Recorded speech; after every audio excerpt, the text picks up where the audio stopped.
In the course of my research, it became fundamentally clear to me that as a chronologist and trying to piece together thousands of disparate pieces of data from hundreds of different sources spanning over 58 centuries found all over and around the world, I had put together a text called Chronicon.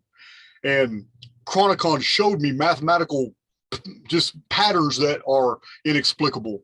There is no way in a Newtonian universe that what I put together could be true. However, everything is source backed all the way to the original sources and can be shown. Accepted dates that have been found by archaeologists and historians and mathematicians and scientists and astrophysicists. This was put together by me over about a 17 and a half year period. What I was left with was a mathematical construct that we call the history of the world, that although it makes sense to us in retrospect when we're looking at it, while I go through Chronicon and I'm looking at the series of events that are unfolding decade by decade throughout the history of the world, there is nothing that has ever prepared me for seeing history through a mathematical lens of absolute perfection to where I could read historical events and see their predictive value. This right here didn't make sense to me, so I started contacting people all over the world and asking them basic, really deep, hard questions. How could this be? So I received publishing contracts from Book Tree Press in San Diego, and I had a series of books published. But in the course of doing all this, while my academic research was very, very in-depth, it led me down another trail that I wasn't anticipating. That was, how do I apply my own psyche, who I am, Jason Brashears, to this construct? If history is a construction that is shown through the arithmetic, then what am I doing here and where am I going? These questions plagued me for many years, and it led to a series of discoveries that our reality is almost exactly what authors like Ishak Bentov and Gurdjieff and P.D. Ouspensky, these men believed that we lived in a holographic construct, and that by virtue of the central nervous system, our sense perceptions make us believe we feel pain, make us believe that we feel the heat and the cold. The sense perception apparatus that we're jacked into is artificial, but it doesn't feel fake to us. It feels very real. This is a very sophisticated, I'm talking about something far more sophisticated than anything we have ever been able to replicate. But it is a tenet of the Archaix research that if I can find any one thing to be true, then I have to apply that to the whole.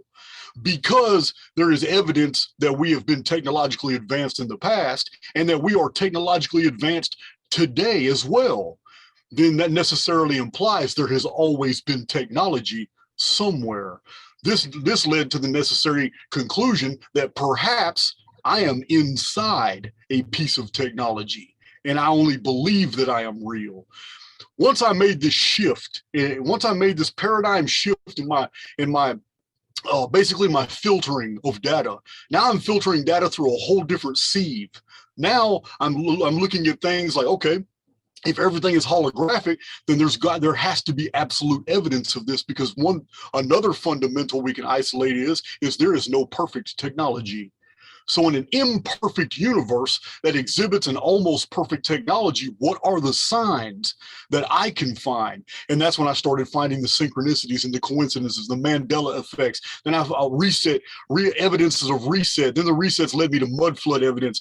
Then the Phoenix phenomenon, Nemesis X object. I made discovery after discovery after discovery after discovery. Only once I began the paradigm, basically the cognitive leap from one intellectual lily pad to another, each one leading me closer and closer to the other side. And this led me to understanding deeper meanings in the biblical materials, because this is how I was raised. The first 40 years of my life, I was a fundamental Southern Baptist Christian. This is how I was programmed as I was a little kid. And it was very hard for me to divorce myself from that programming. The Bible is a very special book. It is a book of good and evil. Just like the very opening, the intro to the Bible itself, the first chapters in the book of Genesis are very specific. The existence of a tree of knowledge of good and evil completely predated any misdeeds that humanity had been guilty of. So as I'm going through the biblical materials within a whole new perspective, now I'm seeing the programming. Now I'm seeing where there are two messages in the Bible. One is for those who want the inheritances of the world, and and those promises are genuine, and they get those. And the other one is a series of promises of those who want to be pilgrims, who have basically turned their back on the world for something better, and they're using the world as a conduit, something they can journey through. It's not a destination. So having made these discoveries and started publishing them in a series of books and then on my YouTube channel, it's just led to one discovery after another, where I find that, okay, this same individual, this egomaniacal basically a personality, keeps creeping up into all the ancient historical records. All these beliefs, faiths, and traditions, they name him different. In the East, he was named Ahriman, and other civilizations called him by different names for whatever their culture attached to him. Well, Christianity has signed him Satan, the devil. The Gnosis had him as the Demiurge and Yaldabaoth. In the Old Testament, in the Alexandrian library, when they were looking back on the old Masoretic text, they had basically determined that the god Yahweh was this demon who had appeared from a burning bush.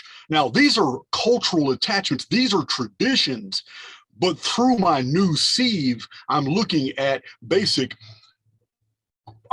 protocols, I'm looking at programming.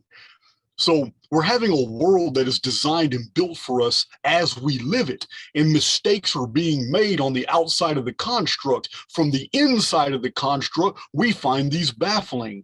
We look up in the skies in Nuremberg in 1561, and we see that the sky sim fails, and we see the machinery that's really up there. It happened again in 1566. It happened again in 1752. All these are recorded on my channel and other channels. We have many edits throughout history that are inexplicable outside the context of running timelines that, for some reason, whoever the controllers are, aka archons, whoever they are, they had decided something had been met. Something had been figured out or discovered, or a program was corrupted and it needed to be rebooted, so we have a reset. From the inside of the construct, we feel it. It's earthquakes, it's volcanoes, it's plague, it's bubonic plague, it's great black death, it's an invasion force of 235,000 Mongols coming in and basically killing man, woman, and child in a third of Europe. These resets from the inside are programmed to look normal, as if it's ordinary phenomena. But when you look at the math, it's not. These are introductions. They completely disrupt the arithmetic. These are pattern breaks, but they're being introduced by something else. This led to a series of conclusions that we have an adversary. We have something that is working against the betterment and basically creating the retardation of the race, not just intellectual, but I'm talking about sending race back to the Neolithic. I have dubbed this artificial intelligence X. The reason I have is because in science, X is an unknown factor, and I'm willing to admit that in the traditional record, he's identified. We know him by different names: the Satan, the adversary, whatever you want to call him, the Demiurge, Yaldabaoth, Yahweh, whatever you want to call him is fine.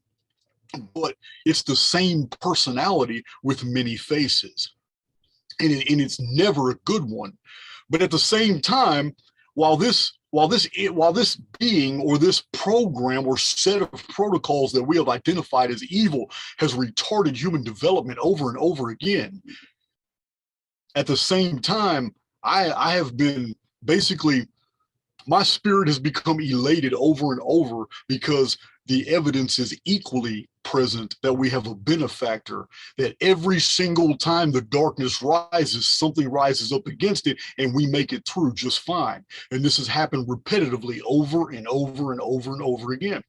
So I started looking for that, and I don't find dungeon programming and collapse protocols. I don't find resets and mudfloods. I find enlightenment. I find these civilizations that are visited or they have traditions that someone very important visited, but it's always the same characteristics, as if the same individual is masquerading as different identities throughout the history of the world, but it's a common thread. And this individual has never not been here. He's always been here. This throughout all my research and all my videos, I do not name him. All I do is I call him the benefactor.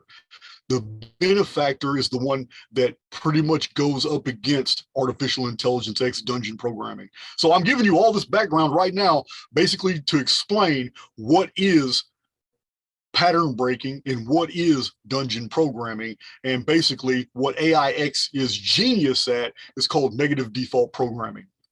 These are the principal messages on my Archaix channel. On my Archaix website, my published books go into some detail, but most of my published books were written years ago. My channel is only 4 years old, so you can imagine my channel has a lot more newer findings, newer information. Now, having done about 65, 70 podcasts, you guys watched one of them. I have to let you know, podcasts are not data dumps. So please don't confuse the, my channel got really popular because of the data dumps, meaning I show my data sets and I show my source materials for anybody. It doesn't take but a modicum of intellect. You don't have to be super smart. All you have to do is just follow the charts. All my videos are packed with them so people can have a good understanding of what I'm talking about. So when I'm talking about human history being a construct, you can easily see it yourself. You don't have to rely on my opinion. You can see the actual events and how they all form mathematical, beautiful geometrical constructs. And I show this in the form of charts. I have about 360 charts now, and I'm about to start a new series of charts, putting them all together. So